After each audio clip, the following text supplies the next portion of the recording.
Archiezzle here. Today's video we will be talking about NPA. What is NPA? NPA stands for Nasopharyngeal Airway. Hold on. You want to say hi, Drake? Okay, sorry. Okay, I'm making a video, Drake. Hold on. Say hi. Well, being in the Army, especially if you are a medic, you have to work with a lot of equipment. Not just medical equipment, but different equipment that the Army offers or the Army issues you. A few examples are learning how to use a tourniquet. This one right here is a cat tourniquet. It's made out of Velcro and the windlass is made of plastic. But we will learn how to use this in a later video. And if you're a medic and then you get stationed to a clinic or to a hospital, you're probably going to be dealing with some cauterizers. If you're a line medic, you're going to be dealing with these things. It's called a VS-17 panel. It's basically used when you do medevacs. It's a way for the helicopter, for the Black Hawk, for the bird to see where you guys are at. This is a marking tool that you have to use when you have to evac a casualty. Or this one's pretty basic. You can probably get this anywhere you go if you go to like Walgreens or something like that. Ace wraps. Comes in different sizes and it's really good for compression. Ace wraps. And like what I said in the beginning of this video, you are probably going to be learning how to use an NPA, a nasopharyngeal airway. There you go. It is also known as a nasal trumpet. It goes in your nose. It's basically an airway adjunct to help you breathe. Fast, come on.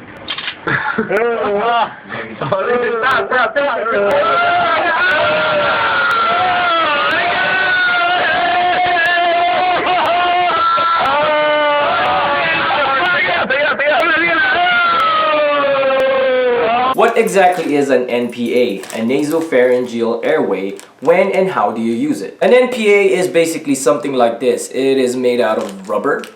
It is inserted into the nose of the casualty of the patient to assist in breathing. It is also known as an airway adjunct. You use an NPA for unconscious patients, conscious patients. Open this up. There you go. That's how it looks like. This is the NPA. This is the bevel. The bevel is right there.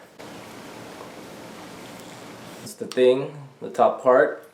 That's why they call it a nasal trumpet, because it looks like a trumpet. So what are the contraindications or signs for a medic to know that an NPA is not suited for a casualty or a patient? Number one, if the patient has maxillofacial injury, like his whole face is fucked up because of a blast, because of a rollover, because of something or whatever it may be, you are not going to be inserting an NPA into that guy's nose. Another indication to know when not to use an NPA to a casualty or a patient is if a patient has fluids coming out of his nostrils. It might be blood, you can see it, it's red, or it might be a clear fluid, which is also known as a CSF, a cerebrospinal fluid. That's a no-go, don't use an NPA. Another indicator when not to use an NPA to a casualty or a patient is when you do the head tilt chin maneuver to your patient and you notice that the hard palate or the roof of his mouth is jacked up or broken. That's a no-go. Same thing goes if the patient has jacked up teeth or anything that might be constricting the airway. You don't want to push this nasal trumpet all the way down to his nostrils. It's just going to cause further damage, so basically don't do it. Okay? Only when the airway and the face is intact. Got it? What do you need to insert an NPA? Definitely, you need an NPA, which is a nasopharyngeal airway or a nasal trumpet. And as lube, you can use spit of the casualty or good old KY jelly.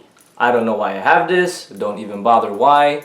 But for this video, I am not going to use a jelly, a KY jelly, to insert it to myself. Okay, so how do you insert an NPA? First, you gotta measure the NPA. Make sure that it's actually fitted for the casualty. By the way, this thing comes in different sizes, all the way to adult, all the way to infants.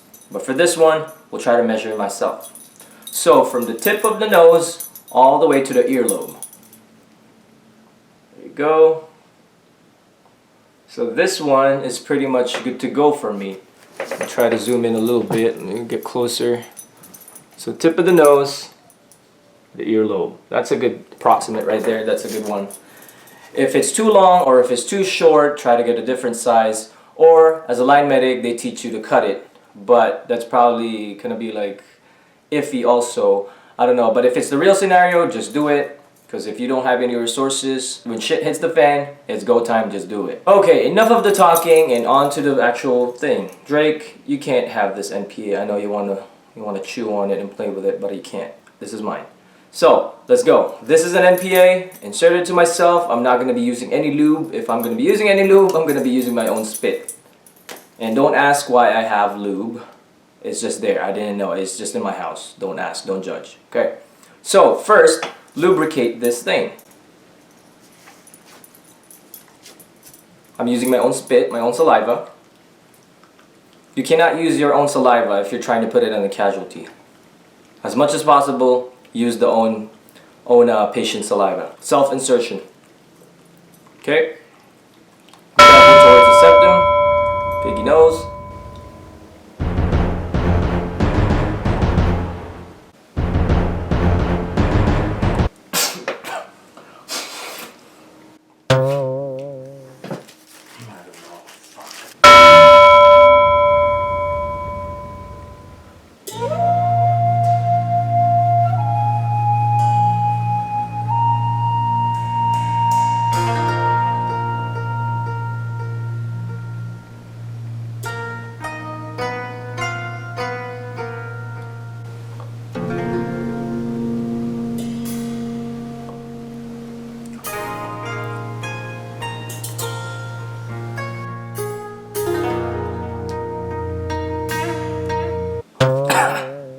I gagged a little on that one. It'll make you tear up for sure if you try to put it on yourself. Excuse me.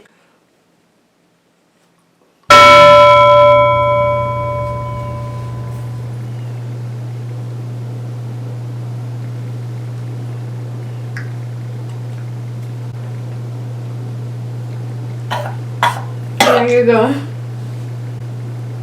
I think I'm comfortable. Oh my god, you're bleeding! Am I? No. So there you go. It's all the way in? Yeah, I went all the way in. But it's really uncomfortable. I think I'm crying now. But you did it. That's it. There you guys have it. That's it for this video. If you haven't done so, please check out my links down below. Instagram, Facebook, my YouTube page, my blog, and all that. And also, if you like this video, please go ahead and give it a thumbs up. I really appreciate it. It helps me know and see if you guys really like this video or not. So it's kind of like a feedback for me to do what I like to do, or to actually adjust fire and see what you guys want to see. Alright? That is it for today. Thank you guys for watching. Archiezzle out.